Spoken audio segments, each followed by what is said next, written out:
I never planned to fall in love, especially not with someone young enough to be my grandson, but life has a twisted way of revealing what we truly lack, and for me, it came in the form of a 19-year-old named Leo. I was 56, graying, forgotten, and deep in a marriage that had lost its heartbeat. My husband Tom and I had been together for 34 years. At some point, we stopped seeing each other, we just shared space. He didn't touch me, not even casually. It was like I had become part of the furniture. Leo worked part-time at the local library where I volunteered twice a week. He was vibrant, alive in ways I had long forgotten.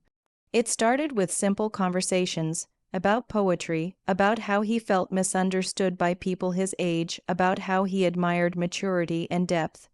He looked me in the eye when he spoke. That mattered more than I wanted to admit.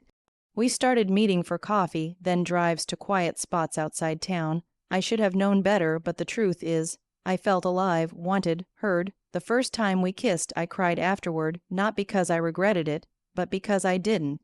I knew it was wrong, but it felt too real to ignore. I'd wake up thinking about him and go to sleep wondering if he was thinking about me too.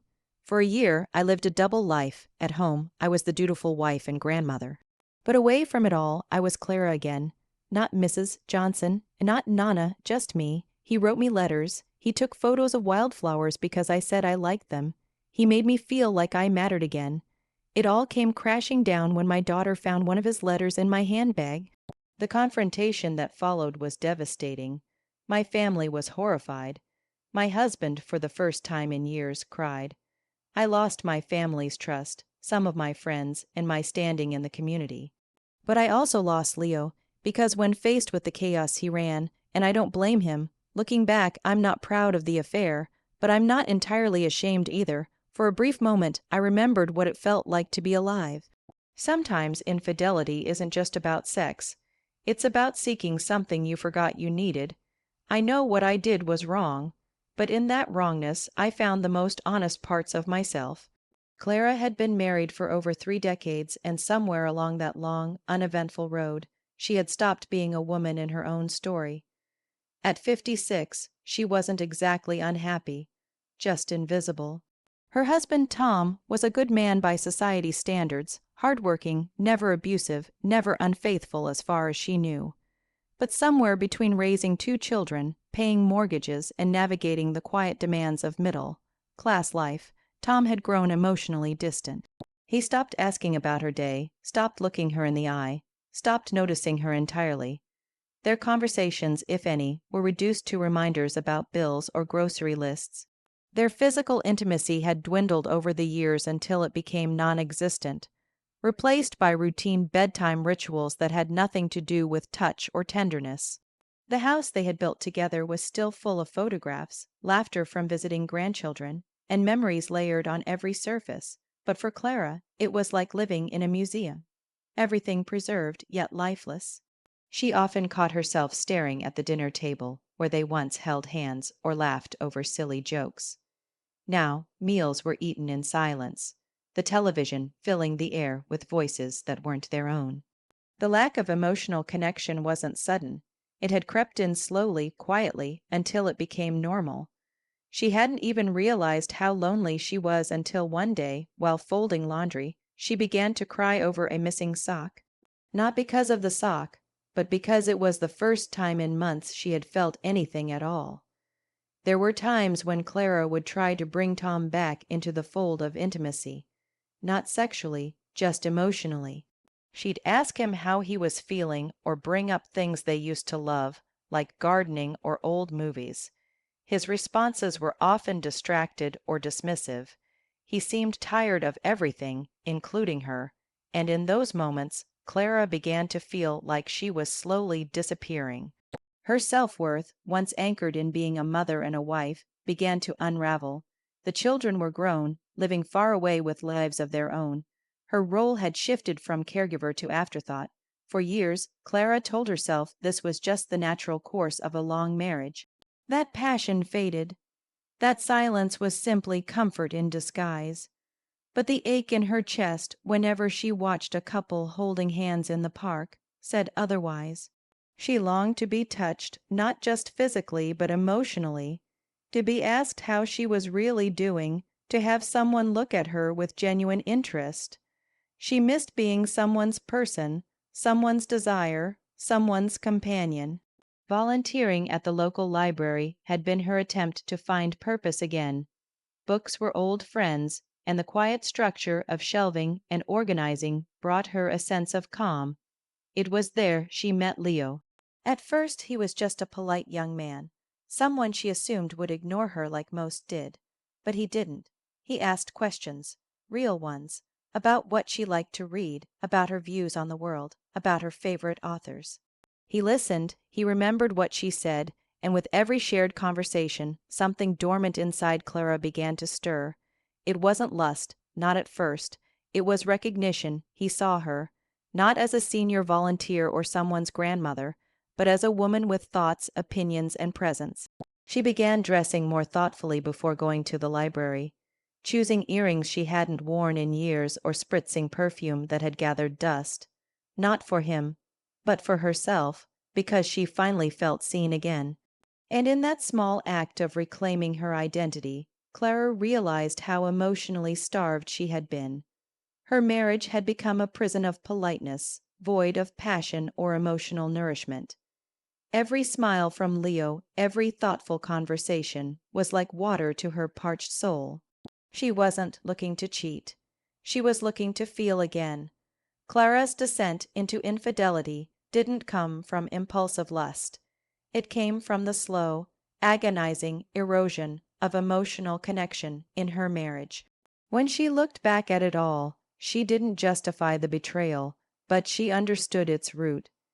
Emotional starvation, when unacknowledged for too long, becomes a silent killer of loyalty. And before she ever touched another man, Clara had already lost her marriage in the emotional silence that had settled over her life. It wasn't supposed to mean anything. Clara hadn't gone looking for someone new, let alone someone 37 years younger. Leo was just a boy working the front desk at the local library, polite, always with earbuds hanging around his neck and a soft, spoken way of greeting her that somehow felt more genuine than anyone had spoken to her in years. At first, it was harmless. She was the older volunteer who helped organize book drives and catalog donations, and he was just another student trying to make ends meet with a part-time job. But over time, their interactions moved from transactional to something warmer, something layered. He started asking her questions, more than the casual "How are you?" He asked about the books she liked and why. He listened when she told him she loved Virginia Woolf's way of peeling the human soul apart on the page. He even admitted he didn't understand most of what she read but wanted to try, just to connect with her mind. That honesty, that rawness, caught Clara off guard. It had been years since anyone had been curious about her inner world. Tom, her husband, had long stopped asking about anything that wasn't practical. She didn't even think he knew she still wrote in a journal, but Leo did. He asked her once what she wrote about, and instead of deflecting, she told him, "Feelings I'm not brave enough to say out loud." One afternoon, Clara noticed a folded paper left near the returns bin. She opened it to find a note scribbled in uneven handwriting. "If you were 30 years younger or I was 30 older, I'd probably still feel this way." No signature. No explanation, but she knew it was from Leo. It wasn't dramatic or inappropriate. It was sweet, confusing, and deeply affecting. She confronted him the next day, not out of anger, but from a place of startled vulnerability. He didn't deny it. He blushed, avoided her eyes, and mumbled, "I just think you're beautiful in a way people don't notice anymore." That line stayed with her. Beautiful in a way people don't notice anymore. Clara didn't recognize herself in mirrors anymore. She saw a tired face, lined with years of caretaking and compromises. But Leo made her feel like there was something radiant still left in her. Their conversations grew longer. They started taking walks after her shift, usually under the guise of grabbing tea from the cafe around the corner. He talked about his struggles, how he felt disoriented in life, how people his age didn't seem to connect the way he wanted. He liked older things, he said, older music, older films, older souls, and he said she felt like one of those rare, wise people who understood what others missed. It wasn't sexual, not at first, it was emotional. Deeply emotional, and Clara hadn't realized how famished she was for emotional intimacy until Leo gave it freely. With him, she wasn't Mrs. Johnson or a woman in her 50s. She was Clara, a person. A woman with thoughts, jokes, hurts, and hopes. And slowly, dangerously, she started craving that feeling more and more.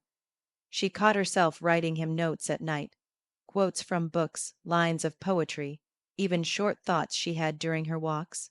He'd respond with doodles, small haikus, or song recommendations. It became their language, a shared world hidden from everyone else. He never pushed her. He never even hinted at anything physical, but in some ways that made it worse. Because it wasn't lust that was pulling her. It was something far more powerful, understanding. When he touched her hand for the first time, just a soft, lingering touch while passing her, a bouquet sent a jolt through her.